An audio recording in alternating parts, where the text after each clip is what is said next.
আমার প্রাণপ্রিয় ছাত্রছাত্রীরা এবং সম্মানিত অভিভাবকবৃন্দ, যারা আজকে আমাদের এএসআর একাডেমি কর্তৃক আয়োজিত লাইভ ক্লাসটা দেখছেন, তাদের সকলকে জানাই আমার অন্তরস্থল থেকে আন্তরিক শুভেচ্ছা, অভিনন্দন এবং সালাম। আসসালামু আলাইকুম।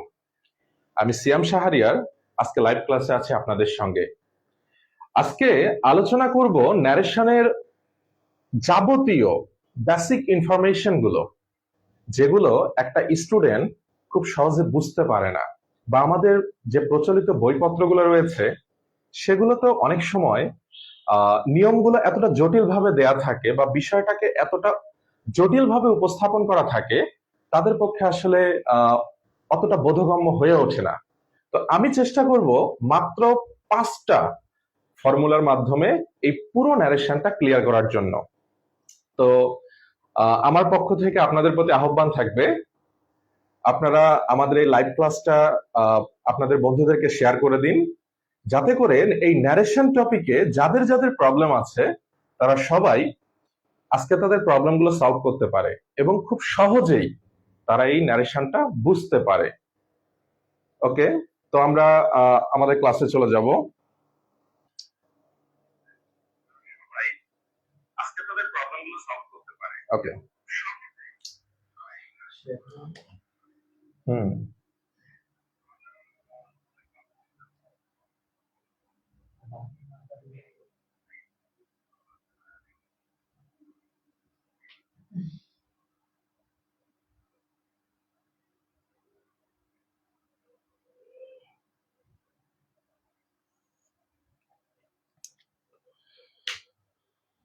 তো আপনাদেরকে বারবার রিকোয়েস্ট করছি যে আপনারা আমাদের ক্লাসটা যতটা পারেন শেয়ার করে দিন, কারণ আমরা খুব দ্রুত সময়ের মধ্যেই মূল আলোচনায় চলে যাব। তো আরেকটা কথা জানিয়ে রাখি যে শুধু এটা কিন্তু আমাদের 4 নাম্বার লাইভ ক্লাস। হ্যাঁ, আমাদের এসআর একাডেমির পক্ষ থেকে এটা আমাদের 4র্থ লাইভ ক্লাস। তো আমরা সিদ্ধান্ত নিয়েছি সপ্তাহে অন্তত 6টা লাইভ ক্লাস আপনাদেরকে দেওয়ার জন্য। তো সেই ধারাবাহিকতায় আজকে যেমন আমার ইংলিশ ক্লাসটা হচ্ছে, এর পরবর্তী ক্লাসটা হয়তোবা ফিজিক্স অথবা ম্যাথমেটিক্স, এই 2 সাবজেক্টের কোনো একটা টপিকের উপর হবে। আর আমাদের এখানে যে শিক্ষকগণ ক্লাস নেবেন তারা কিন্তু সবাই হাইলি এডুকেটেড এবং স্পেশালিস্ট টিচার, যাদের প্রত্যেকের অভিজ্ঞতা 8 থেকে 10 বছরের উপর। তো আমরা চেষ্টা করি আমাদের এএসআর একাডেমি পরিবারের পক্ষ থেকে সব সময় সেরা সার্ভিসটা আপনাদেরকে প্রোভাইড করার জন্য। আমরা অফলাইনে যেভাবে সার্ভিসটা প্রোভাইড করছি, আমরা চেষ্টা করব অনলাইনেও সমান তালে সেরা সার্ভিসটা আপনাদেরকে উপহার দেওয়ার জন্য। আচ্ছা, আমি একটু দেখে নেই যে আমাদের কন্ডিশন কেমন। আপনারা একটু এনশিওর করুন তো যে সাউন্ড কোয়ালিটিটা একদম ঠিকঠাক আছে কিনা। সিদ্ধান্ত নিয়েছি সপ্তাহে অন্তত 6টা লাইভ ক্লাস আপনাদেরকে দেওয়ার জন্য। তো সেই ধারাবাহিকতায় আচ্ছা, ক্লিয়ারলি দেখা যাচ্ছে কিনা একটু কমেন্ট করে জানান তো।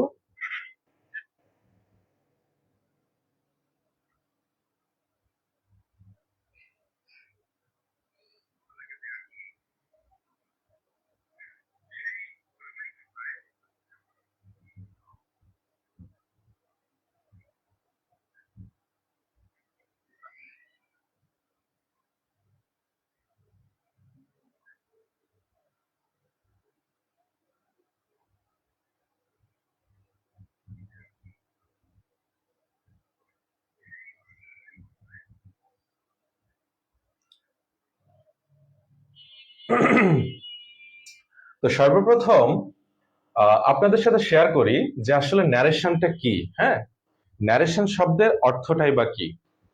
ন্যারেশন শব্দের অর্থ হচ্ছে উক্তি, অর্থাৎ একজন বক্তা যখন কথা বলে তার কথাটাই হচ্ছে উক্তি। এখন এটা এমনটা হতে পারে যে কথাটাকে কেউ হয়তো বা নিজের মতো করে হুবহু সরাসরি বলতে পারে, আবার কথাটা এমনও হতে পারে যে কেউ একজন কথা বলেছে, আরেকজন তার কথাটা তার নিজের মতো করে ঘুরিয়ে পেঁচিয়ে বলেছে। মূলত এটাই হচ্ছে ন্যারেশন। তো এই ন্যারেশন করতে গেলে আমাদেরকে জানতে হয় যে ন্যারেশন কত প্রকার। ন্যারেশন দুই প্রকার।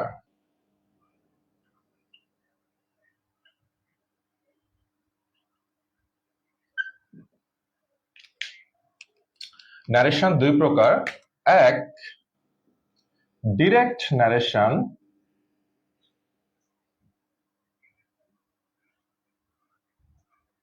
ডিরেক্ট ন্যারেশন বা এটাকে আমরা ডিরেক্ট স্পিচও বলতে পারি। আরেকটা হচ্ছে ইনডিরেক্ট ন্যারেশন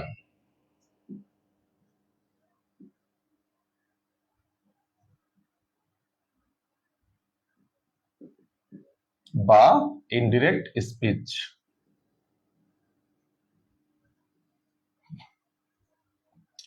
ডিরেক্ট ন্যারেশনটাকে বাংলায় বলা হয় প্রত্যক্ষ উক্তি, আর ইনডিরেক্ট ন্যারেশনটাকে বাংলায় বলা হয় পরোক্ষ উক্তি। তাহলে এগুলোর যদি আমরা একটু ডেফিনেশনে যাই, আমরা ডিরেক্ট ন্যারেশনকে এভাবে সংজ্ঞায়িত করতে পারি: বক্তা যখন তার কথাটা হুবহু ইনভার্টেড কমার মাধ্যমে তার নিজের মতো করে প্রকাশ করে, তখন সেইটাকে বলা হয় ডিরেক্ট ন্যারেশন বা প্রত্যক্ষ উক্তি। তাহলে কি হবে? বক্তা নিজের কথাটা হুবহু তার নিজের মতো করেই সরাসরি বলে দিবে, এটাই হচ্ছে ডিরেক্ট ন্যারেশন। আর ইনডিরেক্ট ন্যারেশনটা কেমন? বক্তার বক্তব্যটা হুবহু তার মতো করে না বলে অন্য কোনো একজন তার নিজের মতো করে বিভিন্ন কনজাংশন ব্যবহার করে যখন বলে, তখন সেটাকে বলা হয় ইনডিরেক্ট ন্যারেশন। এই ন্যারেশন জানতে গেলে আবার দুইটা এলিমেন্টস সম্পর্কে আমাদেরকে জানতে হয়। সেই এলিমেন্টস দুইটা কি কি? একটি হচ্ছে রিপোর্টিং ভার্ব, আরেকটি হচ্ছে রিপোর্টেড স্পিচ। তো চলুন এবার একটু আমরা দেখে নেই যে রিপোর্টিং ভার্বটাই বা কি আর রিপোর্টেড স্পিচটাই বা কি।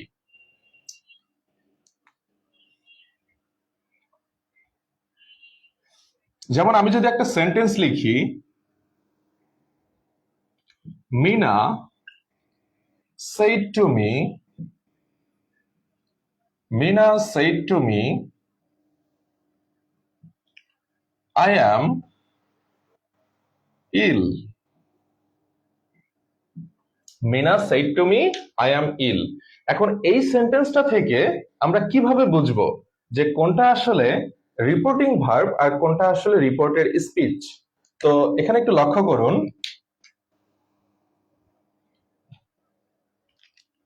এই যে আমরা এখানে ইনভার্টেড কমা দেখতে পাচ্ছি না? এই ইনভার্টেড কমার বাহিরে, সেটা হতে পারে ইনভার্টেড কমার বাম পাশে কিংবা হতে পারে ইনভার্টেড কমার ডান পাশে, যেখানেই থাকুক, এক কথায় ইনভার্টেড কমার বাহিরে যে ভার্বটা থাকে, অর্থাৎ সাবজেক্ট যে ভার্বটা দিয়ে কোনো কিছু বর্ণনা করে বা কোনো কিছু বলে বা কোনো রিপোর্ট করে, ওই ভার্বটাকে বলা হয় রিপোর্টিং ভার্ব। এই রিপোর্টিং ভার্বটা সেন্টেন্সের শুরুতেও থাকতে পারে, আবার শেষের দিকেও থাকতে পারে। বিষয়টা কেমন আমি বুঝিয়ে বলি। ধরুন এইটা ইনভার্টেড কমার মধ্যে একটা স্পেস রয়েছে। এখন এই ইনভার্টেড কমার বাম পাশেও রিপোর্টিং ভার্বটা থাকতে পারে, ডান পাশেও থাকতে পারে, তাই না? বিষয়টা এমনও হতে পারতো, I am ill, Meena said to me. তখন কিন্তু এই সেইডটা আবার আই অ্যাম ইল এর পরে থাকতো, ঠিক আছে? তাহলে আমরা সহজভাবে মনে রাখবো, সাবজেক্ট যে ভার্বটা দিয়ে রিপোর্ট করে বা কোনো কিছু বর্ণনা করে, ওই ভার্বটাকেই বলা হয় রিপোর্টিং ভার্ব। আর চেনার উপায়টা কি? ইনভার্টেড কমার বাহিরে যে ভার্বটা থাকে, ওই ভার্বটাকেই বলা হয় রিপোর্টিং ভার্ব। দ্যাট মিন্স সেইডটা হচ্ছে এখানে রিপোর্টিং ভার্ব। Reporting verb. তাহলে রিপোর্টেড স্পিচ কোনটা?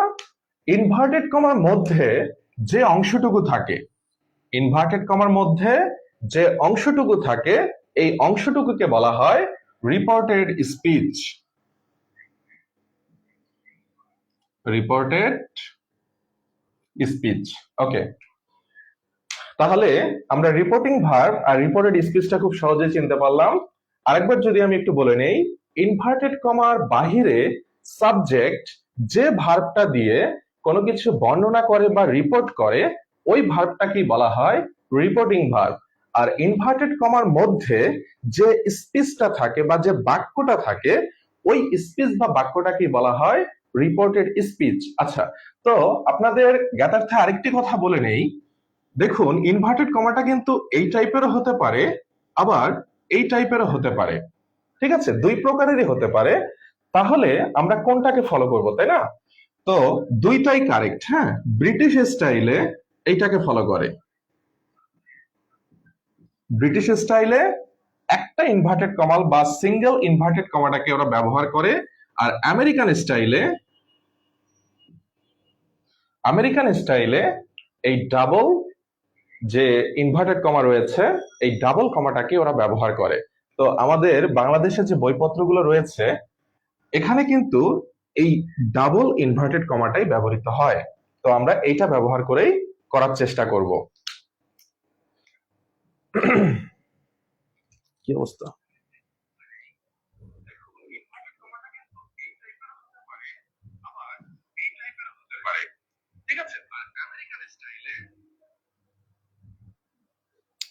আচ্ছা, আমি একটু কমেন্ট সেকশনে যদি যাই, মাহিদুল হক বলছে স্যার শোনা যায় না। আচ্ছা মাহিদুল, তোমাকে একটু আমি ইনশিওর করি যে তুমি কি এখন শুনতে পাচ্ছো? আমার তো মনে হয় যে এখন ক্লিয়ারলি শোনা যাচ্ছে। হ্যাঁ, সব আটকে আটকে আসে। এটা হতে পারে তোমার বাসায় নেট প্রবলেমের কারণে হতে পারে। হ্যাঁ, আমার এখানে নেট প্রবলেমের কোনো প্রবলেমই নাই। তো আমরা যথাসাধ্য চেষ্টা করতেছি, হ্যাঁ, যে ভিডিওটা কিভাবে কতটা স্মুথ ভাবে তোমাদের সামনে প্রেজেন্ট করা যায়। ওকে।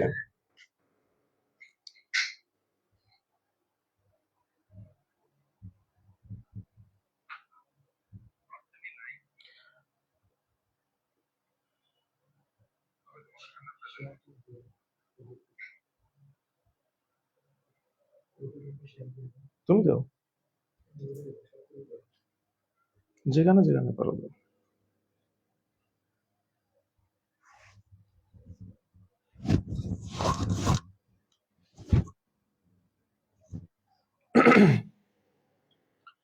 আচ্ছা, আশা করি আহ, আপনাদের সবার লেখা শেষ।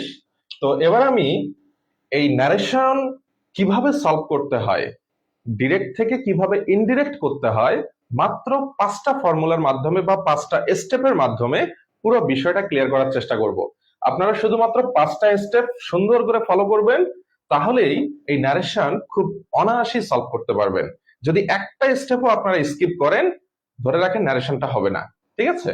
যেমন আমরা ভয়েস করি না, ভয়েস করতে গেলে অনেক সময় যদি আমরা অ্যাসার্টিভ সেন্টেন্সের কথাই চিন্তা করি, তাহলে আমাদের 5টা স্টেপ ফলো করতে হয়। প্রথমে কি করতে হয়? অবজেক্টটাকে সাবজেক্ট বানাতে হয়। এরপরে কি করি? টেন্স অনুযায়ী একটা অক্সিলারি ভার্ব নেই। এরপর কি করি? মূল ভার্বের পাস্ট পার্টিসিপল ফর্ম ইউজ করি। এরপর কি করি? একটা প্রিপোজিশন ইউজ করি, বাই, টু, অ্যাট, উইথ, যেটা হয় সেটা ইউজ করি। এরপর আবার আমরা কি করি? সাবজেক্টটাকে অবজেক্ট বানাই। ঠিক তদ্রুপ আমি এইরকম 5টা স্টেপ লিখে দিব, যার মাধ্যমে পুরো ন্যারেশনটা খুব সুন্দরভাবে ক্লিয়ার হয়ে যাবে।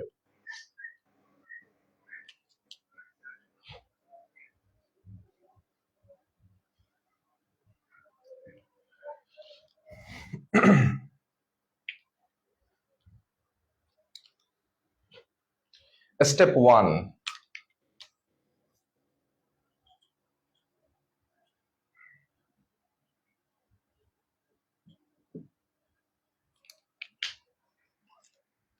প্রথমে দেখুন, প্রথমে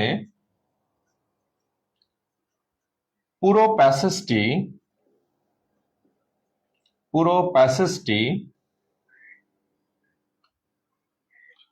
প্রথমে পুরো প্যাসেজটি পড়ে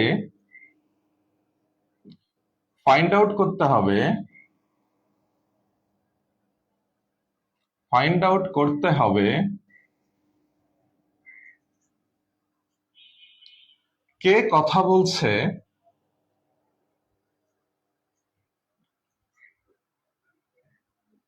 এবং কাকে বলছে।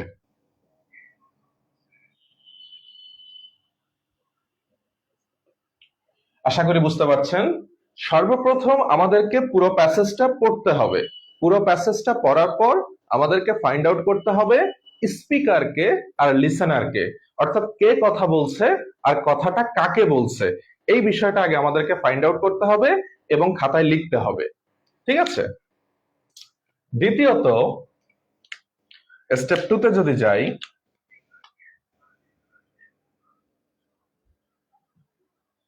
স্টেপ 2 তে আমাদের যে কাজটা করতে হবে,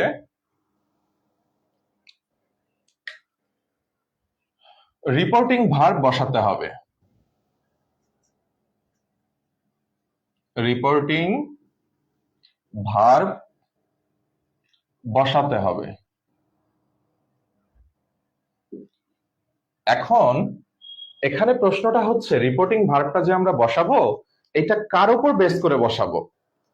অর্থাৎ রিপোর্টিং ভার্বটা আমাদেরকে বসাতে হবে রিপোর্টেড স্পিচের সেন্টেন্সের উপর বেস করে। ঠিক আছে? তাহলে এই লাইনটা লিখুন, রিপোর্টিং ভার্ব বসাতে হবে রিপোর্টেড স্পিচের রিপোর্টেড স্পিচের সেন্টেন্সের উপর বেস করে। সেন্টেন্সের উপর বেস করে। এবার আমরা দেখব বিষয়টা কেমন। তাহলে প্রথমে আমরা কি করব, পুরো প্যাসেজটা পড়ব। পুরো প্যাসেজটা পড়ে ফাইন্ড আউট করার চেষ্টা করব কে কথা বলছে এবং কাকে কথা বলছে। এবং এরপর কি করব, রিপোর্টিং ভার্বটা আমাদেরকে বসাতে হবে রিপোর্টেড স্পিচের সেন্টেন্সের উপর বেস করে। অর্থাৎ সেন্টেন্সটি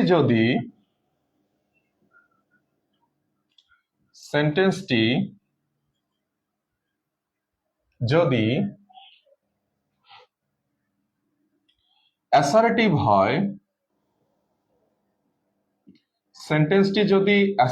হয়, তাহলে সেইড, আচ্ছা সে, সেইজ অথবা সেইড বসবে বা টোল্ড বসবে। আচ্ছা, আমি এখানে একটি কথা বলে রাখি, এখানে কিন্তু যদি প্রেজেন্ট টেন্স হয় এবং সাবজেক্টটা প্লুরাল হয়, সেক্ষেত্রে আমাদেরকে সে যদি থাকে তাহলে আমরা সেই বসাবো। যদি সেন্টেন্সটা প্রেজেন্ট টেন্সে থাকে, অর্থাৎ ডিরেক্টে যেটা দেয়া থাকবে ওইটা যদি প্রেজেন্ট টেন্সে থাকে এবং সেইজ লেখা থাকে, তাহলে আমাদেরকে সেইজই লিখতে হবে। যদি ওইটা পাস্ট টেন্সে থাকে, তাহলে আমাদেরকে সেইড অথবা টোল্ড লিখতে হবে। এখানে আরেকটা প্রবলেম স্টুডেন্টরা ফেস করে, সেই প্রবলেমটা কি, অনেকে প্রশ্ন করে যে স্যার আমরা কি সেইড লিখবো নাকি টোল্ড লিখবো। তো আপনাদের সবার এই কনফিউশনটা ক্লিয়ার করার জন্য আমি বলে রাখি, যদি দেখেন কোন সেন্টেন্সের মধ্যে সাবজেক্টের পাশাপাশি অবজেক্টও আছে, তাহলে সেইড টু অথবা টোল্ড ইউজ করা যায়। তবে যদি দেখেন যে কোনো অবজেক্ট নাই, তাহলে আমাদেরকে টোল্ড ইউজ করার দরকার নাই, শুধু সেইড লিখলেই চলবে। ঠিক আছে? ওকে। তো আমি বারবার সে, সেই, সেইড, তারপরে হচ্ছে টেল, টেলস, টোল্ড, এগুলো বারবার না লিখে আমি শুধু পাস্ট টেন্স দিয়ে করার চেষ্টা করতেছি। তাহলে আপনাদের বুঝতে সুবিধা হবে। তো সেন্টেন্সটি যদি অ্যাসার্টিভ হয়, তাহলে আমরা সে, সেইজ, সেইড অথবা টোল্ড বসাবো। ওকে। সেন্টেন্সটি যদি ইন্ট্রোগেটিভ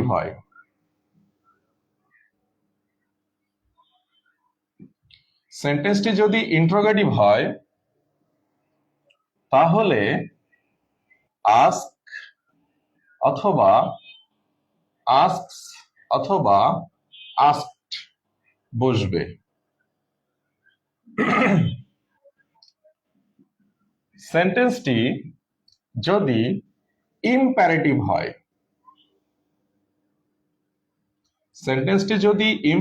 হয়, তাহলে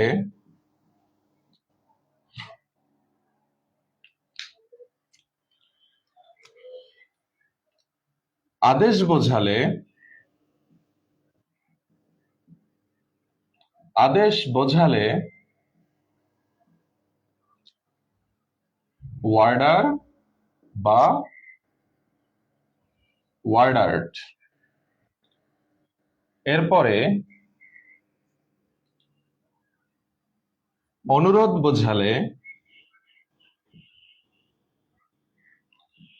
বোঝালে রিকোয়েস্ট বা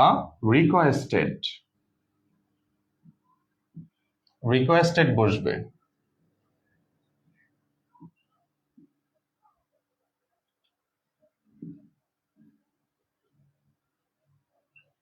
ওকে, যদি উপদেশ বোঝায়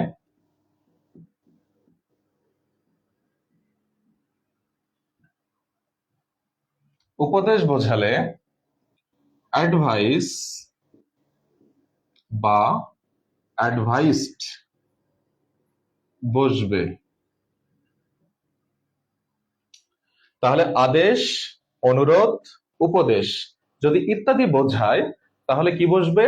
আদেশ বোঝালে আমরা ওয়ার্ডার বা ওয়ার্ডার্ড বসাবো, যদি অনুরোধ বোঝায় রিকোয়েস্ট বা রিকোয়েস্টেড বসাবো, যদি উপদেশ বোঝায় অ্যাডভাইস বা অ্যাডভাইসড বসাবো।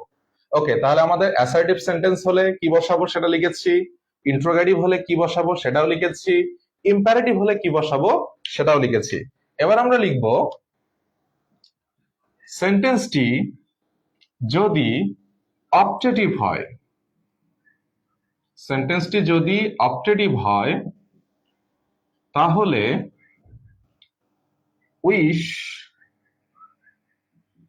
উইশ অথবা উইশ বা উইশড অথবা প্রে বা প্রেইড বসবে।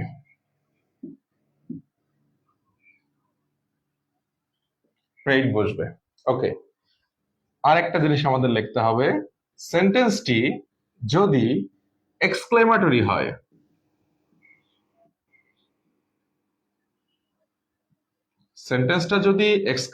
হয়, তাহলে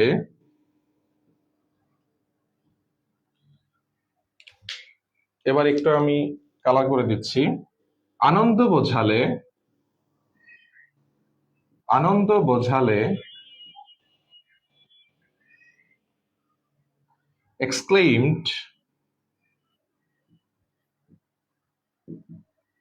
exclaimed with joy।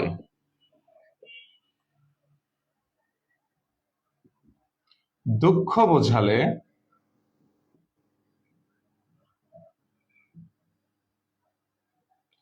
exclaimed with sorrow। এরপরে বিস্ময় বোঝালে exclaimed with wonder। ওকে, তাহলে আমরা দুইটা স্টেপ কিন্তু অলরেডি ক্লিয়ার করে ফেলেছি। সর্বপ্রথম আমাদেরকে কি করতে হবে?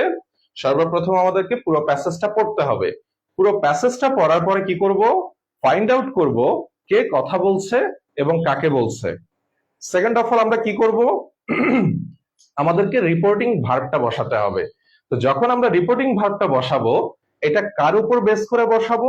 রিপোর্টেড স্পিচটা যে ধরনের সেন্টেন্স, যে টাইপের সেন্টেন্স, ওই টাইপের উপর বেস করে আমাদেরকে বসাতে হবে।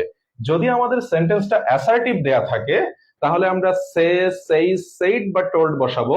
যদি ইন্ট্রোগেটিভ হয় আস্কড অথবা আস্ক বসাবো। যদি ইম্পারেটিভ হয় এবং সেটা দ্বারা যদি আদেশ বোঝায় সেক্ষেত্রে আমরা ওয়ার্ডার বা ওয়ার্ডারেট। যদি অনুরোধ বোঝায় রিকোয়েস্ট বা রিকোয়েস্টেড বসাবো। যদি উপদেশ বোঝায় অ্যাডভাইস অথবা অ্যাডভাইসড বসাবো। যদি পরামর্শ বোঝায় তাহলে সাজেস্ট অথবা সাজেস্টেড বসাবো। যদি অপটেটিভ হয় সেক্ষেত্রে উইশ অথবা উইশড, প্রে অথবা প্রেইড। আর যদি এক্সক্লেমেটরি হয় দেখতে হবে এই সেন্টেন্সটা দ্বারা কি বোঝাচ্ছে, আনন্দ বোঝাচ্ছে নাকি দুঃখ বোঝাচ্ছে নাকি বিস্ময় বোঝাচ্ছে।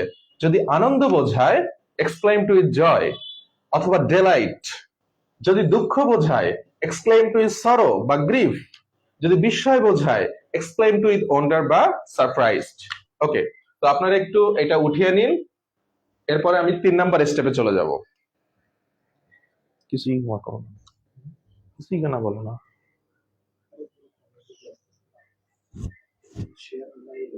হুম,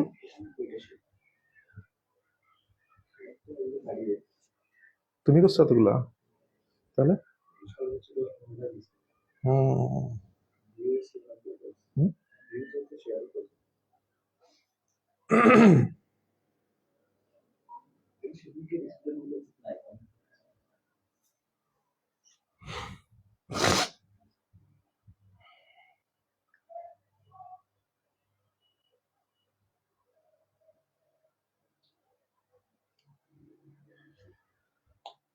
আচ্ছা, আপনারা সবাই এটা দ্রুত উঠান। আর যদি কারো কোনো প্রবলেম মনে হয় অথবা কেউ যদি যতটুকু লিখেছি এতটুকু বুঝতে না পারেন, তাহলে সঙ্গে সঙ্গে আমাদের কমেন্ট সেকশনে গিয়ে আমাদেরকে জানান। আমি ইনশাল্লাহ সমস্ত প্রবলেম সলভ করার চেষ্টা করব।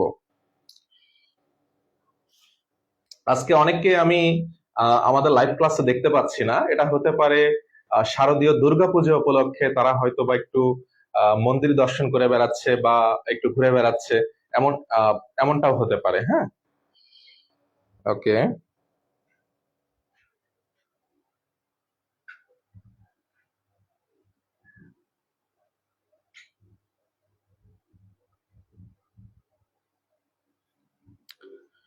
আপনারা দ্রুত আপনাদের ফ্রেন্ডদেরকে মেনশন করে দিন, শেয়ার করে দিন, কারণ এই ক্লাসটা যে কতটা হেল্পফুল হবে, মাত্র অল্প কয়টা 5টা স্টেপ শেখার মাধ্যমে যে ন্যারেশন কতটা সুন্দরভাবে সলভ করা যায়, এই বিষয়টা কিন্তু ক্লাসটা শেষ হলে বুঝতে পারবেন। হ্যাঁ, এই আর কি।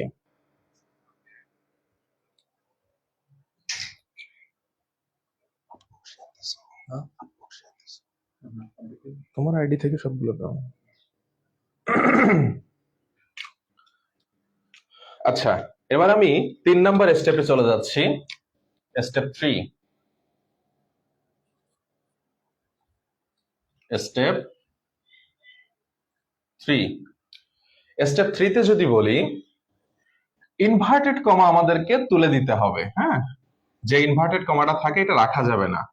Inverted comma, inverted comma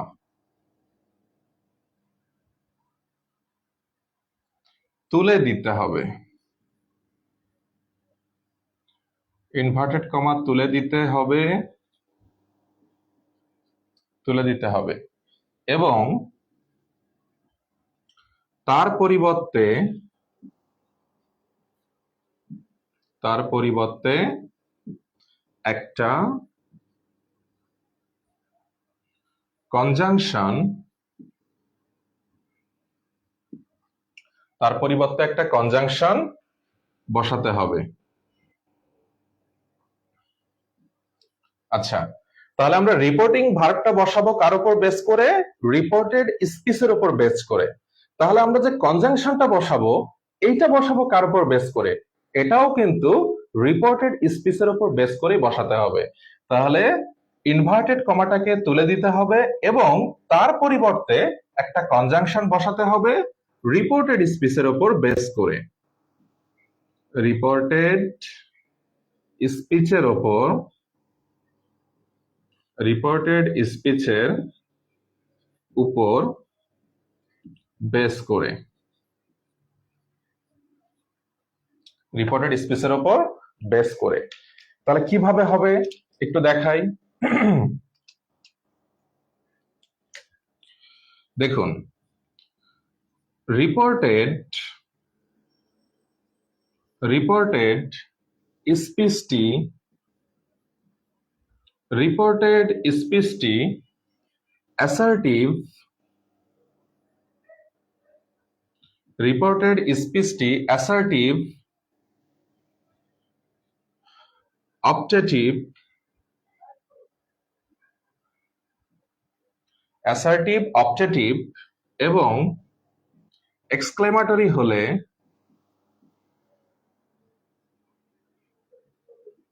exclamatory হলে রিপোর্টেড স্পিচটি অ্যাসার্টিভ, অবজেক্টিভ এবং এক্সক্লেমেটরি হলে দ্যাট বসবে।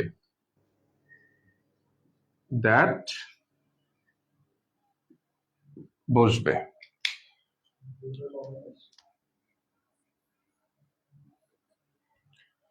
রিপোর্টেড স্পিচটি অ্যাসার্টিভ, অবজেক্টিভ এবং এক্সক্লেমেটরি হলে দ্যাট বসবে। Okay fine. এখনো কিন্তু আমাদের দুইটা সেন্টেন্স বাকি আছে। রিপোর্টেড স্পিচটি ইন্ট্রোগেটিভ হলে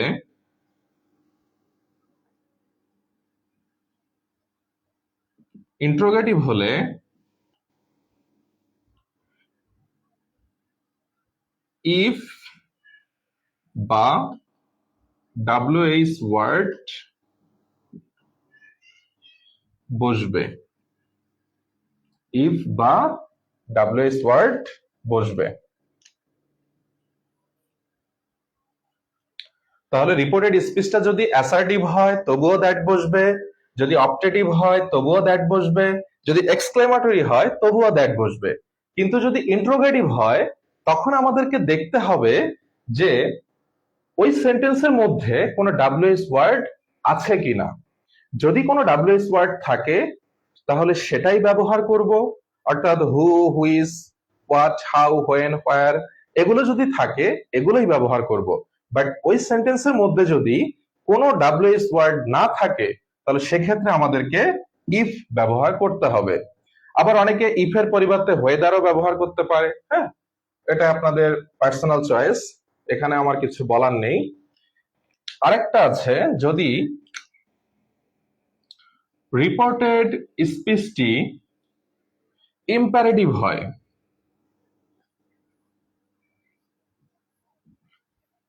ইম্পারেটিভ হলে টু বসবে। ইম্পারেটিভ হলে কি বসবে? টু বসবে। ওকে, তো আমরা একটু দেখে নেই কে কে কমেন্ট করেছে।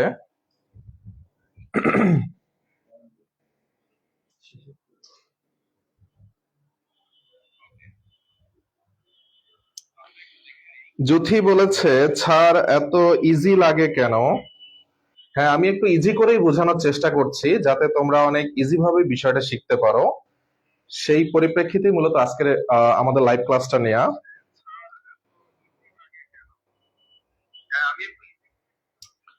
আচ্ছা,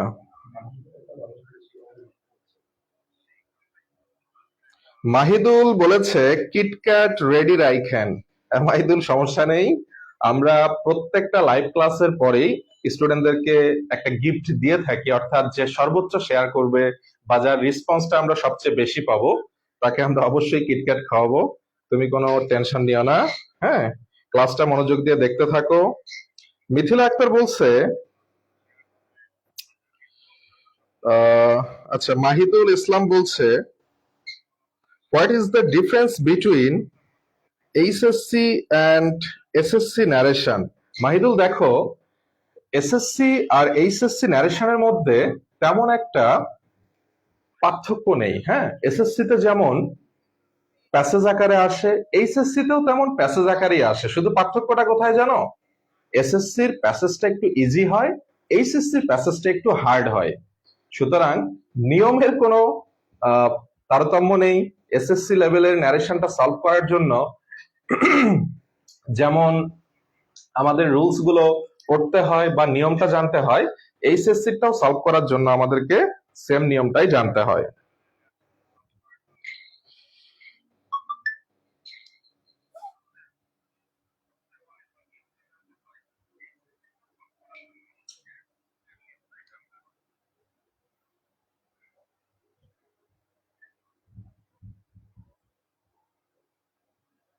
আচ্ছা, এবার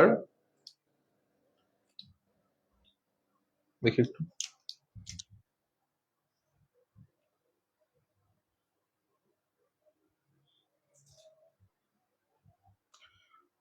তোমরা একটু দ্রুত উঠিয়ে ফেলো, আমি এবার পরের রুলসে চলে যাব।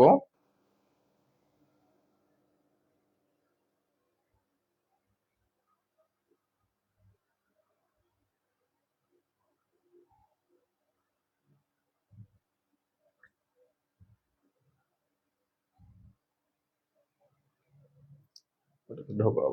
আচ্ছা, তাহলে আমরা কি জানলাম? ইতোমধ্যে আমরা ন্যারেশনের স্টেপ 1, স্টেপ 2 এবং স্টেপ 3 এই তিনটা কিভাবে সলভ করতে হয় এই বিষয় নিয়ে আলোচনা করেছি। এবার আমরা যেটা করব স্টেপ 4। আচ্ছা, দেখো স্টেপ 4। স্টেপ 4 এ এসে যে কাজটা করতে হবে, সাবজেক্ট বসাতে হবে। সাবজেক্ট, যে আমরা সাবজেক্টটা বসাবো, সাবজেক্টটা আমরা কার উপর বেস করে বসাবো, তাই না? সাবজেক্ট বসাতে হবে পার্সনের উপর বেস করে, পার্সন এর উপর বেস করে।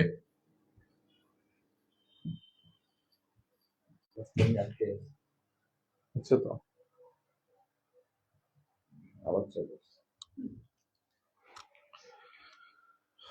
আচ্ছা, আমি আন্তরিকভাবে দুঃখিত, আমাদের একটু নেট প্রবলেম হয়ে গিয়েছিল। আচ্ছা, তো স্টেপ 4 এ আমরা আলোচনা করব যে সাবজেক্ট বসাতে হবে পার্সনের উপর বেস করে, অর্থাৎ সাবজেক্টটা যদি ফার্স্ট পার্সন হয়, সাবজেক্টটা যদি ফার্স্ট পার্সন হয় তাহলে রিপোর্টিং ভার্বের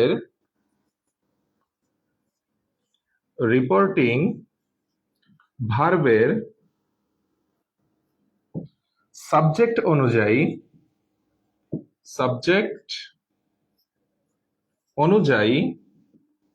পরিবর্তিত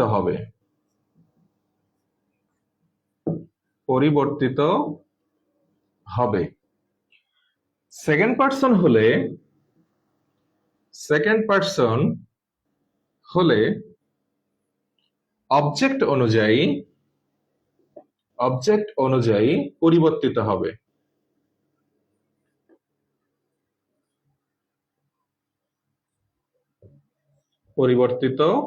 হবে। আর থার্ড পার্সন হলে নো চেঞ্জ। থার্ড পার্সন হলে নো চেঞ্জ। ঠিক আছে? তো আমাদের 4টা স্টেপ কিন্তু ক্লিয়ার হয়ে গেছে। আমি যদি স্টেপগুলা এক লাইনে লিখতাম তাও কিন্তু হতো, আমার 5 লাইনে 5টা স্টেপ ক্লিয়ার হয়ে যেত। কিন্তু কথা হচ্ছে, যে কথাগুলো আমি মুখে বলতাম সেই কথাগুলোই কিন্তু আমি ধারাবাহিকভাবে লিখে দিয়েছি, কারণ পরবর্তীতে অনেক সময় কিন্তু তোমাদের এগুলো মনে থাকবে না। ঠিক আছে? কারণ দীর্ঘদিন থেকে পড়াচ্ছি, তো এই অভিজ্ঞতাটা অলরেডি অর্জন হয়ে গেছে। যখন আমি ক্লাসে খুব সুন্দর করে মনোযোগ দিয়ে বুঝিয়ে বুঝিয়ে পড়ানোর চেষ্টা করি, তখন সবাই খুব শোনে, কিন্তু পরবর্তীতে আর কিচ্ছু মনে থাকে না। হ্যাঁ, তবে এটা সবার ক্ষেত্রে ঘটে না। যারা অত্যন্ত অ্যাটেন্টিভ টাইপের স্টুডেন্ট, তারা অবশ্যই ক্লাসটা মনোযোগ দিয়ে করার চেষ্টা করে এবং নোট ডাউন করার চেষ্টা করে। ওকে, তাহলে আমাদের 4টা স্টেপ ক্লিয়ার, আর একটা মাত্র স্টেপ আমাদের বাকি আছে। সেই স্টেপটা কি? টেন্স পরিবর্তন করতে হবে কিনা, অর্থাৎ রিপোর্টেড যে স্পিচটা রয়েছে, এই রিপোর্টেড স্পিচটা কোনো না কোনো তো একটা টেন্সে থাকবে। এখন আমরা কি ওই টেন্সটা পরিবর্তন করব, নাকি যে টেন্সে আছে ওই টেন্সেই করব? এটা মোস্ট ইম্পর্টেন্ট একটা জিনিস। তাহলে এবার আমরা দেখি স্টেপ 5, টেন্স পরিবর্তন করতে হবে কিনা। টেন্স পরিবর্তন হবে রিপোর্টিং ভার্বের উপর বেস করে। রিপোর্টিং ভার্বের উপর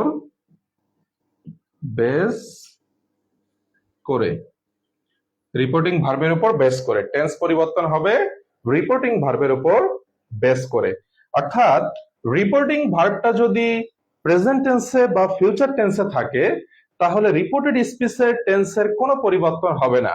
আই রিপিট, আমাদের রিপোর্টিং ভার্বটা দেখতে হবে কোন টেন্সে আছে, প্রেজেন্টে আছে, পাস্টে আছে, নাকি ফিউচারে আছে। যদি আমরা দেখি প্রেজেন্টে কিংবা ফিউচারে আছে, তাহলে কিন্তু রিপোর্টেড স্পিচের টেন্সের বিন্দু মাত্র পরিবর্তন করা যাবে না। যে টেন্সে থাকবে ওই টেন্সে আমাদেরকে করতে হবে।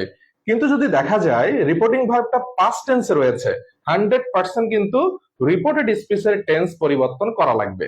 ঠিক আছে? তো এই বিষয়টা আমি একটা এক্সাম্পলের সাহায্যে বুঝাই দিচ্ছি।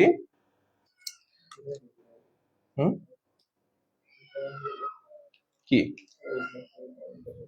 আচ্ছা, আপনারা একটু দ্রুত উঠান, কারণ এখন আমি এক্সারসাইজের মাধ্যমে পুরো 5টা স্টেপ ক্লিয়ার করে দিব। ততক্ষণ আমি একটু কমেন্টটা দেখে নেই।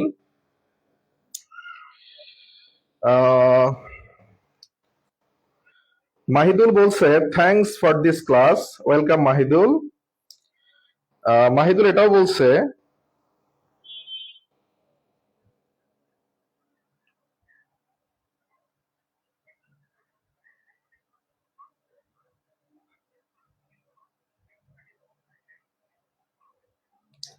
আচ্ছা, এক্সপ্লোর উইথ জিহান বলতেছেন স্যার আপনারা এত ভালো লাগে কেন? স্যার অনেক মজার লোক। হ্যাঁ, এক্সপ্লোর উইথ জিহান বলতে কিন্তু আমাদের আশিক রব্বানী স্যারকেই বোঝাচ্ছে, এটা ওনারই মূলত পেজ। তো স্যার অনেক মজার মজার কমেন্ট করে আর কি। ওকে, তো আপনারা একটু দ্রুত উঠিয়ে ফেলুন। আমি উপরে এক্সারসাইজের মাধ্যমে বিষয়টা একটু ক্লিয়ার করার চেষ্টা করব।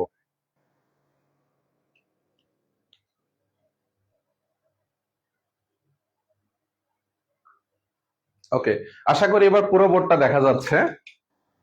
তো আমি যদি একটা সেন্টেন্স লিখি, Mina Mina says to me, Mina says to me, I am ill. Mina says to me, I am ill. এবার এই সেন্টেন্সটাকে যদি আমি সলভ করতে যাই তাহলে কি হবে বিষয়টা? এবার আমি স্টেপ বাই স্টেপ একটা করে স্টেপ করব এবং আপনাদের সাথে সলভ করে দেখাবো যে দেখুন আদৌ সলভ করা যায় কিনা এই স্টেপগুলো ফলো করার মাধ্যমে। হ্যাঁ, ওকে। তাহলে সর্বপ্রথম আমাদেরকে কি দেখতে হবে? কে কথা বলছে এবং কাকে বলছে। দেখুন তো কে কথা বলছে। Meena said to me, Meena আমাকে বলে। তাহলে মিনা কথা বলছে, তাহলে যে কথা বলছে ওইটা ফাইন্ড আউট করব, যাকে কথা বলছে ওইটাও ফাইন্ড আউট করব, ফাইন্ড আউট করে লেখার চেষ্টা করব। মিনা কথা বলতেছে, কাকে বলতেছে? আমাকে বলতেছে। তাহলে আমি লিখবো মিনা এবং এখানে কি লিখলাম? মি। ওকে, তাহলে আমার একটা স্টেপ কিন্তু ক্লিয়ার। এবার 2 নাম্বার স্টেপে যদি যাই, 2 নাম্বার স্টেপ হচ্ছে রিপোর্টিং ভার্বটা বসাতে হবে। এখানে রিপোর্টিং ভার্ব কোনটা ছিল? রিপোর্টিং ভার্ব হচ্ছে এখানে সেইজ। দেখুন একটু মার্ক করে দিচ্ছি, এইটা হচ্ছে আমাদের রিপোর্টিং ভার্ব, আর ভি, রিপোর্টিং ভার্ব। ওকে, তাহলে এই রিপোর্টিং ভার্ব আমাদের এবার বসাতে হবে রিপোর্টেড স্পিচের সেন্টেন্সের উপর বেস করে। রিপোর্টেড স্পিচ কোনটা? এইটা। রিপোর্টেড স্পিচটা কি ছিল? আই এম ইল। এটা কি ধরনের সেন্টেন্স? বোঝাই যাচ্ছে এই সেন্টেন্সটা দ্বারা কোনো প্রশ্ন করা বোঝাচ্ছে না। তার মানে কি? এটা ইন্ট্রোগেটিভ সেন্টেন্স নয়, কোনো আদেশ নিষেধ অনুরোধ উপদেশ কিচ্ছু করা বোঝাচ্ছে না। তার মানে ইম্পারেটিভ সেন্টেন্সও না। ইচ্ছা বা প্রার্থনা বা আশীর্বাদ বা আনন্দ দুঃখ হর্ষ বেদনা কিচ্ছু বোঝাচ্ছে না। তার মানে কি? নর্মাল সোজাসাপটা একটা সেন্টেন্স। তার মানে এটা একটা অ্যাসার্টিভ সেন্টেন্স। যদি অ্যাসার্টিভ সেন্টেন্স হয় তাহলে আমাদেরকে কি করতে হবে? এই এখানে যে রিপোর্টিং ভার্বগুলো দেয়া আছে এগুলোর মধ্যে যে কোনো একটা বসানোর চেষ্টা করতে হবে। এবার আমি কোনটা বসাবো ভালো করে লক্ষ্য করুন। ডিরেক্ট স্পিচে আমাদের রিপোর্টিং ভার্বটা এস বা ইএস যুক্ত ছিল, অর্থাৎ প্রেজেন্ট ইনডেফিনিট টেন্সে ছিল। তাহলে অবশ্যই আমাকেও প্রেজেন্ট ইনডেফিনিট টেন্সের সেইজে নিতে হবে। হ্যাঁ, ওকে, যেহেতু এখানে অবজেক্ট আছে আমি সেইজও নিতে পারি, টেলসও নিতে পারি। তবে সেইজ নিলে সেইজ টু নিতে হবে, আর টেলস নিলে শুধু টেলস নিতে হবে। ওকে, তাহলে Meena says, Meena says to me, Meena says to me. আমার 2 নাম্বার স্টেপ কিন্তু ক্লিয়ার হয়ে গেল। হ্যাঁ, মিনা সেইজ টু মি। এবার 3 নাম্বার স্টেপটা কি ছিল? ইনভার্টেড কমা তুলে দিতে হবে। ওকে ফাইন, এই যে ইনভার্টেড কমাটা রয়েছে, এবার আমরা এই ইনভার্টেড কমাটাকে উঠাই দিব। তাহলে ইনভার্টেড কমা উঠাই দিয়ে আমরা কি করব? ইনভার্টেড কমাটা উঠাই দিয়ে আমাদেরকে একটা কনজাংশন বসাতে হবে। তাহলে ইনভার্টেড কমাটা যে আমরা তুলে দিব এবং একটা কনজাংশন বসাবো, এটা কার উপর বেস করে বসাবো? রিপোর্টেড স্পিচের উপর বেস করে বসাবো, তাই না? রিপোর্টেড স্পিচটা যে টাইপের সেন্টেন্স হবে তার উপর বেস করেই আমরা বসাবো। তাহলে এখানে আমি একটু কারেকশন করে দিই, রিপোর্টেড স্পিচের সেন্টেন্সের উপর বেস করে, সেন্টেন্সের উপর বেস করে আমাদেরকে বসাতে হবে। যদি এবার আমরা দেখি রিপোর্টেড স্পিচটা কি টাইপের সেন্টেন্স, অ্যাসার্টিভ না? একটু আগে আমরা দেখেছি। তাহলে যদি অ্যাসার্টিভ হয় তাহলে কি করতে হবে? এই যে যদি অ্যাসার্টিভ হয়, অ্যাসার্টিভ হলে আমাদেরকে দ্যাট ইউজ করতে হবে। তাহলে এবার আমরা এখানে লিখবো কি? দ্যাট। আমাদের তিনটা স্টেপ কিন্তু ক্লিয়ার হয়ে গেল। এবার ফোর্থ স্টেপে চলে যাই। সাবজেক্ট বসাতে হবে। এই যে ফোর্থ স্টেপ, সাবজেক্ট বসাতে হবে। কার উপর বেস করে বসাবো? পার্সনের উপর বেস করে বসাবো। আমাদের সাবজেক্টটা যদি ফার্স্ট পার্সন হয় তাহলে কি করব? এই যে রিপোর্টিং ভার্বটা রয়েছে, রিপোর্টিং ভার্বের সাবজেক্টকে ফলো করবে এবং সেই অনুযায়ী একটা প্রোনাউন বসাবো। যদি আমাদের সাবজেক্টটা এখানে ইউ থাকতো, সেকেন্ড পার্সন হতো, তাহলে সেটা ফলো করত এই রিপোর্টিং ভার্বের অবজেক্টকে, অর্থাৎ মি কে ফলো করত। সেই অনুযায়ী একটা প্রোনাউন ফর্ম বসতো। আর যদি থার্ড পার্সন হি, শি, ইট বা এনি নেমস হতো, তখন কিন্তু আমরা সেইটাই বসাতাম। থার্ড পার্সন হইলে সাবজেক্ট বা অবজেক্ট কাউকেই ফলো করে না। ওকে, ফাইন। তাহলে এবার আমাদের দেখতে হবে কোন টেন্সে রয়েছে। আই, আই তো ফার্স্ট পার্সন, তাই না? তো ফার্স্ট পার্সন হইলে কাকে ফলো করবে? ফার্স্ট পার্সন হলে ফলো করবে রিপোর্টিং ভার্বের সাবজেক্টকে, অর্থাৎ মিনাকে ফলো করবে। তাহলে মিনার প্রোনাউন কি হতে পারে? মিনার প্রোনাউন হবে শি। মিনার প্রোনাউন কি হবে? শি হবে। আমাদের কিন্তু চারটা স্টেপ হয়ে গেল। আর একটা স্টেপ শুধুমাত্র বাকি আছে, সেটা কি? টেন্স পরিবর্তন করতে হবে কিনা। আগেই আমি বলেছিলাম যে টেন্স পরিবর্তন করতে হবে কিনা এই বিষয়টা টোটাল ডিপেন্ড করবে কার উপর? রিপোর্টিং ভার্বের উপর। রিপোর্টিং ভার্বটা যদি প্রেজেন্ট টেন্সে থাকে কিংবা ফিউচার টেন্সে থাকে, তাহলে রিপোর্টেড স্পিচের টেন্সের কোনো পরিবর্তন হবে না। কিন্তু রিপোর্টিং ভার্বটা যদি পাস্ট টেন্সে থাকে তখন কিন্তু অবশ্যই টেন্সের পরিবর্তন হবে। তাহলে দেখি তো কোন টেন্সে আছে। রিপোর্টিং ভার্বের সাথে এস বা ইয়েস আছে। আমি আমার 1 নাম্বার লাইভ ক্লাসে বলেছিলাম ভার্বের সঙ্গে যখন এস বা ইয়েস থাকে তখন 100% ওইটা প্রেজেন্ট ইনডেফিনিট টেন্সই, অন্য কোনো টেন্স হওয়ার কোনো সুযোগ নেই। তাহলে এটা যেহেতু present indefinite, reported speech I am ill, এখানে টেন্সের কোনো পরিবর্তন করতে হচ্ছে না। তাহলে কি লিখবো? আই এম ইল আছে। তাহলে শির সাথে কি হয়? শির সাথে হয় ইজ। ইল, ইলই থাকবে। আমার 5টা স্টেপ ক্লিয়ার। নারেশনটা 100% কারেক্ট। আশা করি আপনারা প্রত্যেকটা স্টেপ বুঝে বুঝে এইভাবে ন্যারেশন গুলো করার চেষ্টা করবেন, ঠিক আছে? আর এই কথাগুলো, এই যে একটা বোর্ডের মধ্যে আমি যে কয়টা ইনফরমেশন দিয়েছি, এই ইনফরমেশন কয়টা কিন্তু একদম বেসিক জিনিস, ন্যারেশন সলভ করার মূল হাতিয়ার। এই কয়টা যদি আপনারা মনে রাখতে না পারেন, ন্যারেশন কিন্তু মাথায় থাকবে না বা ন্যারেশন সলভ করতে পারবেন না। করতে গেলেও কোনো একটা স্টেপ যদি স্কিপ হয়ে যায় তাহলে কিন্তু ভুল হয়ে যাবে। তো দ্রুত একটু উঠান, এরপরে আমি আরো কিছু জিনিস আলোচনা করব।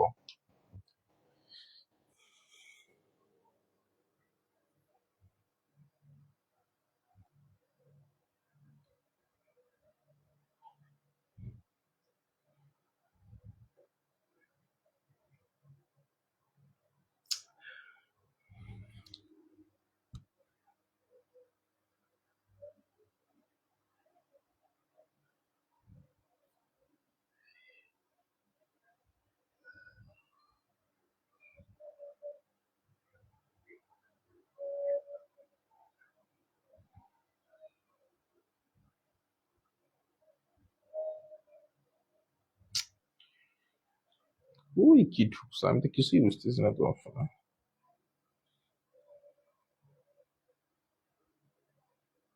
মূল পেজ কোনটা?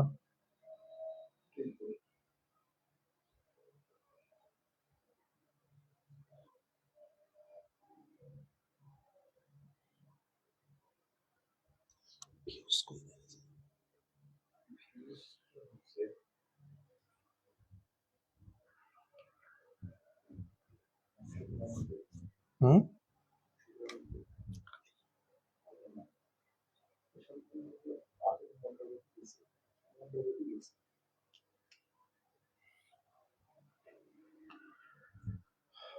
আচ্ছা, আপনারা কি পুরো বিষয়টা বুঝতে পেরেছেন কিনা আমাকে একটু কমেন্ট করে জানান তো।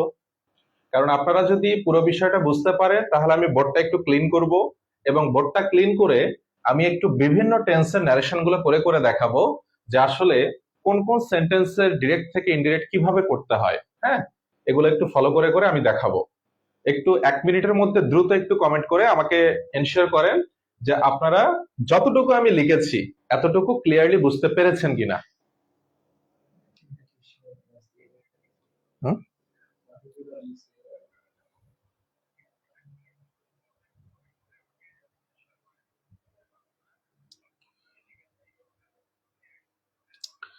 আচ্ছা, ওয়াহিদ বিন শামীম বলছে ভালো করে পারি না স্যার। আচ্ছা শামীম, তুমি একটু এনশিওর করো তো যে ভাইয়া ভালো করে তুমি কোনটা পারতেছো না। আজকের যে ক্লাসটা আমি করালাম, হ্যাঁ, এই ক্লাসটা কি পুরোটা তুমি বুঝতে পেরেছো? এই বিষয়টা একটু আমাকে এনশিওর করো তো।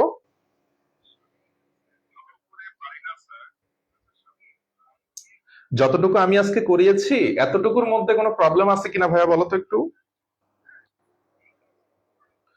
মাহিদুল বলছে স্যার মডিফায়ারে ক্লাস চাই। হ্যাঁ মাহিদুল, অবশ্যই মডিফায়ারে ক্লাস নিব। যেমন প্রথম ক্লাসটা আমি নিয়েছিলাম রাইট ফর্মস অফ ভার্বের উপর। সেদিন হয়তোবা তুমি ছিলে না। হ্যাঁ, তো তুমি আমাদের পেজে আগামী 30 দিন আমার ওই ক্লাসটা থেকে যাবে। তো তুমি চেষ্টা করবা ওই ক্লাসটা একবার দেখে নেওয়ার জন্য। হ্যাঁ, তো তুমি যেহেতু আমাদের পুরাতন স্টুডেন্ট ছিলা, তো বিষয়গুলো অনেক কিছুই তোমার কাছে জানা আছে। তারপরও একবার দেখে নিও, আমি রাইট ফর্মস অফ ভার্বের A to Z ক্লিয়ার করে দিয়েছি। হ্যাঁ, আর আজকে যেমন ন্যারেশনের উপর ক্লাসটা নিলাম, তো ন্যারেশনের উপর আমার আরেকটা ক্লাস লাগবে। আজকের এই ন্যারেশন ক্লাসের উপর আমি কি করলাম, পুরো বেসিক জিনিসটা বুঝিয়ে দিলাম। ন্যারেশন কি, কত প্রকার, ন্যারেশনের এলিমেন্টস গুলা কি কি, সেগুলোর ভূমিকা কি, এবং কিভাবে ডিরেক্ট থেকে ইনডিরেক্ট করতে হয়, এর সাধারণ 5টা স্টেপ। ওকে, এর পরের ক্লাস যেটা আমি ন্যারেশনের উপর নিব, ওখানে আমি পুরো প্যাসেজ ন্যারেশন কিভাবে সলভ করতে হয় তার কিছু এক্সক্লুসিভ রুলস নিয়ে হাজির হব। হ্যাঁ, আশা করি তোমার ন্যারেশনে কোনো বিন্দু মাত্র প্রবলেম থাকবে না। আর যে মডিফায়ারের কথাটা বলেছো, তোমরা যারা এইচএসসি 27 ব্যাচ, অর্থাৎ এবার নিউ ইন্টার ফার্স্ট ইয়ার, তো তোমরা এই টপিকটা সম্পর্কে অবগত নও। তার কারণটা কি, এসএসসি লেভেল পর্যন্ত কোনো ক্লাসেই না মডিফায়ার টপিকটা ছিল না। তো এবার ইন্টারে যেহেতু উঠেছো, তো এইচএসসি লেভেলে মডিফায়ার হচ্ছে খুব আতঙ্কের একটা নাম, সবাই ভয় পায়। হ্যাঁ, তবে আমি গ্যারান্টি দিচ্ছি তোমাদের সিয়াম স্যার অর্থাৎ আমি মাত্র 12টা রুলস এর মাধ্যমে পুরো মডিফায়ারটা ক্লিয়ার করে দিব। এরপর যদি তোমার কাছে পানির মতো সহজ না হয়, তারপর তুমি আমার কাছে আরেকবার প্রশ্নটা করিও। মাহিদুল আবার বলছে our honourable teacher your handwriting is so much beautiful. Thank you Mahidul, তোমারটাও বিউটিফুল। হ্যাঁ, তোমার হ্যান্ডরাইটিং ও যথেষ্ট সুন্দর, তবে চেষ্টা করবো আর একটু ছোট করার জন্য, তাহলে আরো বেশি সুন্দর লাগবে। জ্যোতি বলছে, জ্যোতি বলতেছে ইয়েস স্যার, আধা বুঝেছি, শেয়ার করতে করতে খেয়াল কম করেছি। আচ্ছা সমস্যা নেই, আমি পুরো বিষয়টা আরেকবার একটু রিভাইজ করে দিচ্ছি। তারপরে আমি বোর্ডটা মুছে আর 2-1টা সেন্টেন্স লিখে ইনশাল্লাহ ক্লাসটা শেষ করব। তো তুমি যেহেতু আগে বোঝো নাই, এবার একটু বোঝার চেষ্টা করো। আচ্ছা, তো যখন আমরা ডিরেক্ট থেকে ইনডিরেক্ট করব তখন আমরা কি করব, সর্বপ্রথম প্যাসেজটা পড়ব। প্যাসেজটা পড়ার পর আমাদেরকে ফাইন্ড আউট করতে হবে কে কথা বলছে এবং কাকে বলছে। ঠিক আছে, তাহলে এটা আমরা ফাইন্ড আউট করে আগে লেখার চেষ্টা করব। যেমন দেখো, সেন্টেন্সটা ছিল Mina says to me I am ill. এটাই যদি আমি একটা সেন্টেন্স ধরি, তাহলে এই সেন্টেন্সের মধ্যে কে কথা বলছে, মিনা কথা বলছে। কাকে বলছে, আমাকে বলছে। তাহলে আমি মিনাও লিখেছি, টু মিও লিখেছি। আমার 1 নাম্বার স্টেপটা ক্লিয়ার হয়ে গেছে। ওকে, 2 নাম্বার স্টেপ হচ্ছে আমাকে রিপোর্টিং ভার্বটা বসাতে হবে। এখানে যে রিপোর্টিং ভার্বটা ছিল, এই রিপোর্টিং ভার্বটা কি ওইটাই বসবে নাকি ওইটা চেঞ্জ করে অন্য কিছু বসাতে হবে, তাই না? তো এই রিপোর্টিং ভার্বটা যখন আমি বসাবো, এটা বসাতে হবে রিপোর্টেড স্পিচের সেন্টেন্সের উপর বেস করে। রিপোর্টেড স্পিচের সেন্টেন্সটা যে ধরনের সেন্টেন্স হবে তার উপর বেস করেই কিন্তু রিপোর্টিং ভার্বটা বসাতে হবে। যেমন আমি বলেছি, যদি সেন্টেন্সটা অ্যাসার্টিভ হয় তাহলে সে, সেইজ, সেইড অথবা টোল্ড বসবে। যদি ইন্ট্রোগেটিভ হয় তাহলে আস্ক, আস্কস অথবা আস্কড বসবে। যদি ইম্পারেটিভ হয় এবং সেটা দ্বারা যদি আদেশ বোঝায় তাহলে ওয়ার্ডার বা ওয়ার্ডার্ড বসবে। যদি অনুরোধ বোঝায় রিকোয়েস্ট বা রিকোয়েস্টেড বসবে। যদি উপদেশ বোঝায় অ্যাডভাইস বা অ্যাডভাইসড বসবে। ওকে, যদি আমাদের সেন্টেন্সটা অপটেটিভ হয় সেক্ষেত্রে উইশ অথবা উইশড অর্থাৎ ইচ্ছা বোঝালে, আর প্রার্থনা বোঝালে প্রে অথবা প্রেইড, তোমার যেটা মনে হবে সে অনুযায়ী বসাতে পারবা। আর যদি এক্সক্লেমাটরি হয় এবং সেটা দ্বারা যদি আনন্দ বোঝায় তাহলে এক্সক্লেম টু ইট জয়। আর যদি দুঃখ বোঝায় এক্সক্লেম টু ইট সরো। আর যদি বিস্ময় বোঝায় এক্সক্লেম টু ইট ওয়ান্ডার। আমার এখানে কি বুঝিয়েছিল দেখো তো একটু। আমার এখানে বলা ছিল আই এম ইল, এই সেন্টেন্সটা কিন্তু অ্যাসার্টিভ সেন্টেন্স। যদি অ্যাসার্টিভ হয় তাহলে আমি কি বসাবো? সেইজ অথবা সেইড, টেলস অথবা টোল্ড, যে টেন্সে থাকবে সেই টেন্স অনুযায়ী বসাবো। এখানে সেইজ ছিল, আমিও কিন্তু এখানে সেইজই বসিয়েছি। আমার দুইটা স্টেপ ক্লিয়ার হয়ে গেল। 3 নাম্বার স্টেপ হচ্ছে, দেখো 3 নাম্বার স্টেপটা ইনভার্টেড কমাটা তুলে দিতে হবে। ইনভার্টেড কমা যেটা থাকবে এটা কিন্তু রাখা যাবে না। হ্যাঁ, ইনভার্টেড কমা তো আর এমনি এমনি তুলে দেওয়া যায় না। এইটা তুলে দিতে গেলে আমাকে একটা কনজাংশন বসাতে হবে। আমি যে কনজাংশনটা বসাবো কার উপর বেস করে বসাবো? এটাও কিন্তু রিপোর্টেড স্পিচটা কি টাইপের সেন্টেন্স তার উপর বেস করেই বসাতে হবে। যদি অ্যাসার্টিভ সেন্টেন্স হয় দ্যাট বসাবা, যদি অপটেটিভ হয় দ্যাট বসাবা, যদি এক্সক্লেমেটরি হয় তাহলেও দ্যাট বসাবা, যদি ইম্পারেটিভ হয় তাহলে টু বসাতে হবে, আর যদি ইন্ট্রোগেটিভ হয় ইফ অথবা ডাব্লিউএস ওয়ার্ড, এই জিনিসটা আমাদেরকে বসাতে হবে। এখন ইফ কখন বসাবো, ডাব্লিউএস ওয়ার্ড কখন বসাবো? যদি সেন্টেন্সের মধ্যে কোনো ডাব্লিউএস ওয়ার্ড থেকে থাকে তাহলে ওইটাই বসাতে হবে। আর যদি ডাব্লিউএস ওয়ার্ড না থাকে তাহলে ইফই বসাতে হবে। হ্যাঁ, তো এখানে দেখো আমার সেন্টেন্সটা ছিল অ্যাসার্টিভ, এই কারণে আমরা এখানে কি বসিয়েছি? দ্যাট বসিয়েছি। তাহলে আমার 1 number step clear, 2 number step clear, 3 number স্টেপটাও আমার ক্লিয়ার। এবার 4 নাম্বার স্টেপ কি? আমাকে সাবজেক্ট বসাতে হবে। দেখো সাবজেক্ট বসাতে হবে। এখন সাবজেক্টটা আমি কার উপর বেস করে বসাবো? সাবজেক্টটা আমাকে পার্সনের উপর বেস করে বসাতে হবে। অর্থাৎ সাবজেক্টটা যদি ফার্স্ট পার্সন হয় তাহলে রিপোর্টিং ভার্বের সাবজেক্টকে ফলো করবে, সেই অনুযায়ী একটা প্রোনাউন ফর্ম বসবে। সাবজেক্টটা যদি সেকেন্ড পার্সন হয় রিপোর্টেড স্পিচের অবজেক্টকে ফলো করবে, সেই অনুযায়ী একটা প্রোনাউন ফর্ম বসবে। আর সাবজেক্টটা যদি থার্ড পার্সন হয় তাহলে নো চেঞ্জ। ঠিক আছে, তাহলে এবার দেখতে হবে আমার সাবজেক্টটা কোন পার্সন। সাবজেক্টটা কিন্তু আই, ফার্স্ট পার্সন। তাহলে ফার্স্ট পার্সন হইলে কাকে ফলো করবে? রিপোর্টিং ভার্বের সাবজেক্টকে ফলো করবে। সাবজেক্ট কি ছিল? মিনা। তাহলে মিনা যেহেতু মেয়ে তার পরিবর্তে আমি সি লিখেছি। যদি মিনা ছেলে হতো তাহলে তার পরিবর্তে আমি কি লিখতাম? হি লিখতাম। ওকে, এবার দেখো তাহলে আমি এখানে সাবজেক্টটা বসিয়ে দিলাম সি। আমার কিন্তু 4টা স্টেপ ক্লিয়ার হয়ে গেল। এবার 5 নাম্বার স্টেপ হচ্ছে আই অ্যাম ইল। এই যে সেন্টেন্সটা কোন টেন্সে আছে? প্রেজেন্ট ইনডেফিনিটে না? এখন আমি কি প্রেজেন্ট ইনডেফিনিটেই করব নাকি অন্য কোনো টেন্সে করব? আমাকে টেন্স পরিবর্তন হবে কি হবে না? টেন্স পরিবর্তন করা লাগবে নাকি লাগবে না? কার উপর বেস করে আমি মানে এই জিনিসটা করব? এই যে রিপোর্টিং ভার্বটা আছে না, এইটার উপর বেস করে। রিপোর্টিং ভার্বটা যদি প্রেজেন্ট টেন্সে থাকে কিংবা ফিউচার টেন্সে থাকে, রিপোর্টেড স্পিচের সেন্টেন্সের টেন্সের কোনো পরিবর্তন হবে না। আর রিপোর্টিং ভার্বটা যদি পাস্ট টেন্সে থাকে কেবল তখনই রিপোর্টেড স্পিচের টেন্সের পরিবর্তনটা করতে হবে। যেহেতু আমার এখানে রিপোর্টিং ভার্বটা প্রেজেন্ট টেন্সে ছিল তাহলে আমাকে টেন্স পরিবর্তন করতে হচ্ছে না। আই অ্যাম ইল প্রেজেন্ট ইনডেফিনিটে ছিল, শি ইজ ইল প্রেজেন্ট ইনডেফিনিটেই রয়েছে।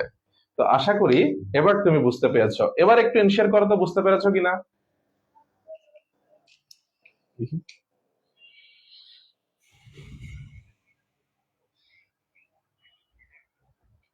মাহিদুল বলছে স্যার মধুর মতো সহজ যেটা হয়। আচ্ছা আচ্ছা, যাক মাহিদুল তুমি শেষ পর্যন্ত বুঝতে পারছো, তার মানে আমার পরিশ্রম সার্থক। জ্যোতি বলছে স্যার হাতের লেখা সুন্দর করার উপায় একটা কোর্স করান। আচ্ছা সমস্যা নাই, তোমরা তো আমাদের কোচিং এর রেগুলার স্টুডেন্ট, তোমাদেরকে মাঝে মধ্যে হাতের লেখার কিছু টিপস দেখাই দিব। আশা করি তোমাদের হাতের লেখাও সুন্দর হবে। আর তোমাদের হাতের লেখা যথেষ্ট সুন্দরই আছে। হ্যাঁ, আর একটু বেশি বেশি লেখালেখি করলেই আশা করি হয়ে যাবে। আচ্ছা,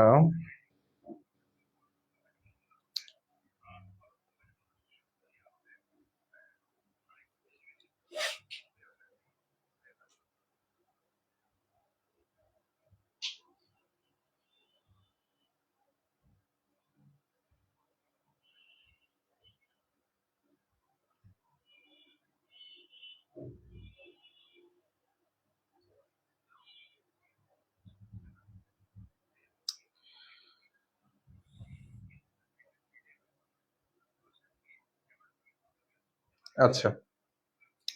তো এবার দেখো, আমি একটা পাস্ট টেন্সের দেখাবো, পাস্ট টেন্সের দেখিয়ে আজকের ক্লাসটা শেষ করব। ওকে,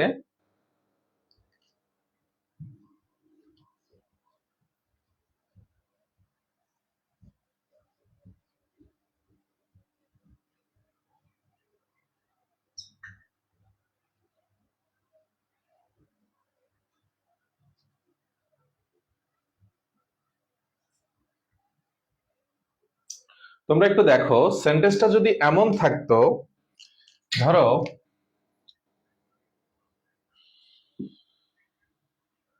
Rana said to me, Rana said to me,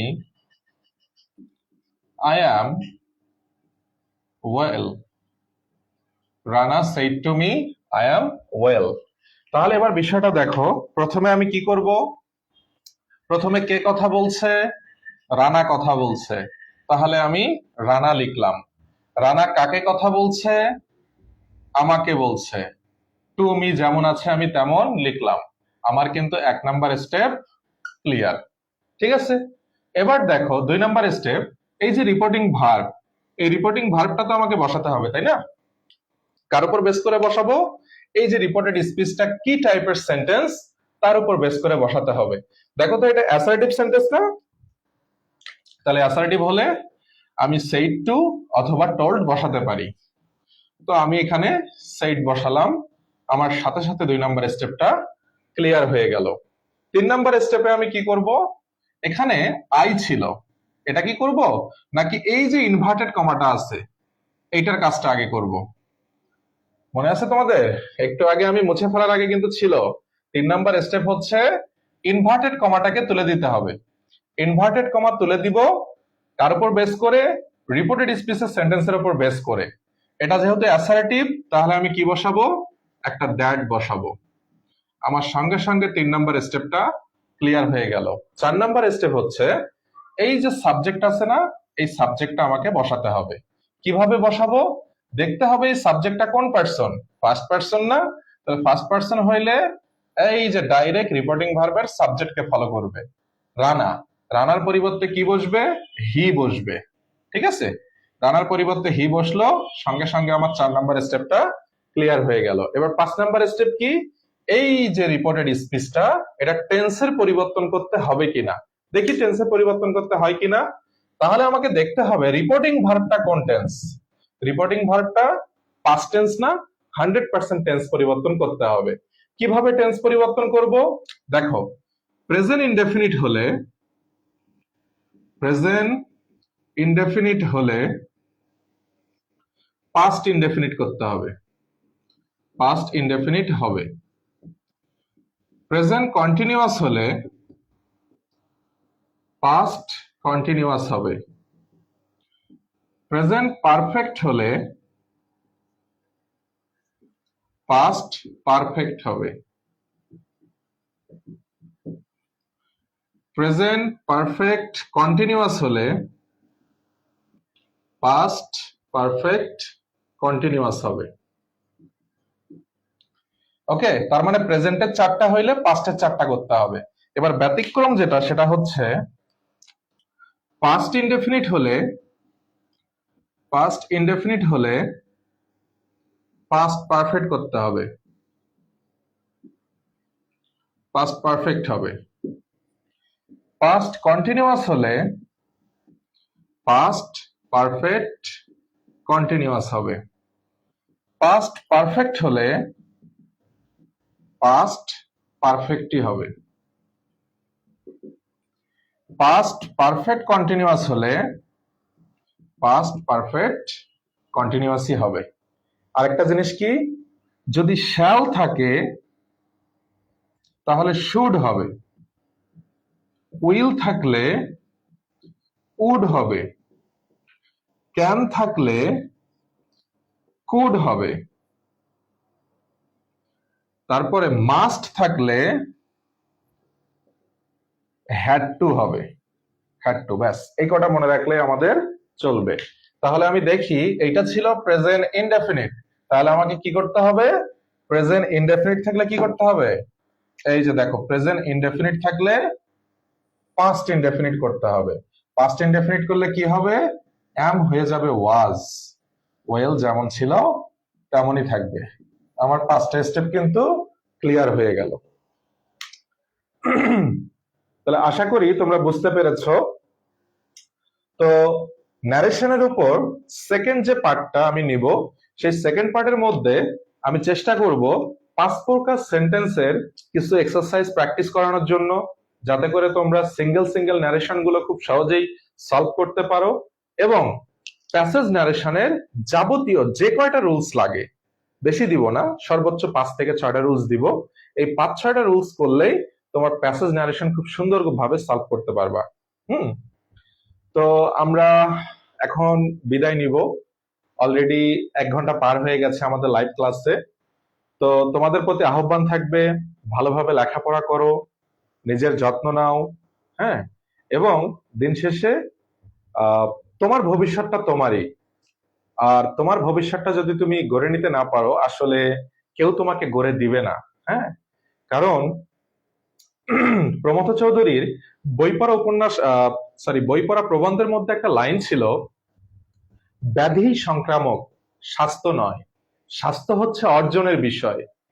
অর্থাৎ তুমি যদি ধরো তুমি একটু চিকন বা পাতলা টাইপের, তুমি যদি একটা মোটা ফ্রেন্ডের সঙ্গে 24 ঘন্টা লেগে থাকো বা তার সাথে ঘুরে বেড়াও, তার সাথে বসে থাকো, তাহলে কি তার প্রভাবে তুমিও মোটা হয়ে যাবে? মোটা কিন্তু হবে না। কিন্তু তোমার একটা ফ্রেন্ডের যদি কোনো ভাইরাস টাইপের অসুখ থাকে, তুমি কিন্তু খুব সহজেই সেই রোগে আক্রান্ত হবে। তাহলে ব্যাধি কিন্তু সংক্রামক, স্বাস্থ্য নয়। অর্থাৎ স্বাস্থ্য তোমাকে অর্জন করতে হলে তোমাকে খেতে হবে, তোমার স্বাস্থ্যটা তোমাকে অর্জন করে নিতে হবে, আপনা আপনি এটা হবে না। ঠিক লেখাপড়াটাও তেমনই। তোমরা চাইলে আমি লেখাপড়াটাকে অনেক সহজভাবে তোমাদের সামনে তুলে ধরতে পারবো, কিন্তু দিন শেষে এটা কিন্তু তোমাকে আত্মস্থ করে নিতে হবে, তোমাকে আয়ত্ত করতে হবে, তোমাকেই প্র্যাকটিস করতে হবে, এবং তোমাকে এটা মনে রাখার চেষ্টা করতে হবে। ঠিক আছে? আমি তো উত্তর সাধক মাত্র।